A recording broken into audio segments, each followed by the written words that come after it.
एक समय की बात है, एक शांत शहर के किनारे एक आरामदायक छोटे से घर में मिडनाइट और स्नोबॉल नाम की दो भाई बहन बिल्लियां रहती थीं।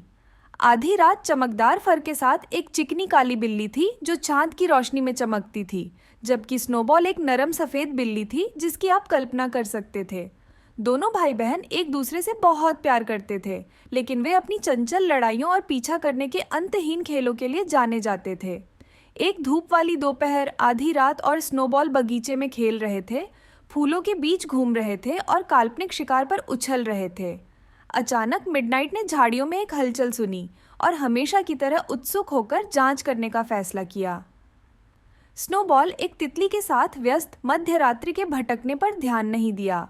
जैसे ही आधी रात घर से आगे बढ़ी, वह रास्ता भटक गई। उसने जोर से आह भरी। उम्मीद थी कि स्नोबॉल सुनेगा और उसके बचाव में आएगा, लेकिन कोई प्रतिक्रिया नहीं मिली। घंटे बीत गए और आधी रात थक गई और डर गई।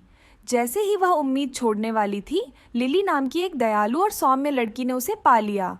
लिली हमेशा से एक पालतू जानवर चाहती थी और मिडनाइट को पाकर खुश थी।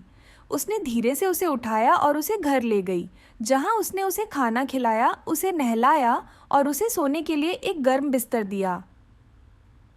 आधी रात को स्नोबॉल छूट गया, लेकिन लिली की प्यार भरी देखभाल के लिए आभारी था। घर पर वापस स्नोबॉल ने अपनी बहन की हर जगह तलाश की, लेकिन वह नहीं मिली। दिन हफ्तों में बदल गए और स्नोबॉल उम्मीद खोने लगा। इस दौरान मैक्स नाम का एक दोस्ताना कुत्ता पड़ोस में चला गया। मैक्स का दिल सोने का था और उसने स्नोबॉल की उदासी को देखा। उसने उसका दोस्त बनकर उसे खुश करने का फैसला किया।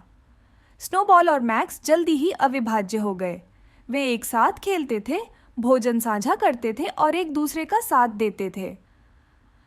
मैक्स की हंसमुख भावना ने स्नोबॉल को कम अकेला महसूस करने में मदद की और वह फिर से जीवन का आनंद लेने लगी, भले ही वह आधी रात को चूक गई। एक दिन जब लिली पार्क में आधी रात को चल रही थी, मैक्स और स्नोबॉल पास में खेल रहे थे। स्नोबॉल ने अपनी बहन को देखा और खुशी से झूम उठी। आधी रात को तुरंत आवाज़ को पहचान लिया और स्नोबॉल की ओर दौड़ा। दोनों बिल्लियाँ फिर से मिलती हैं, खिलखिलाती हैं और खुशी से झूम उठती है।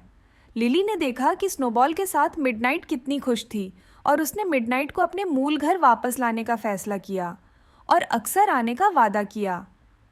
स्नोबॉल ने मैक्स को मिडनाइट से परिचित कराया और वे तीनों सबसे अच्छे दोस्त बन गए। वे हर दिन एक साथ खेलते थे, घर को हंसी और खुशी से भर देते थे।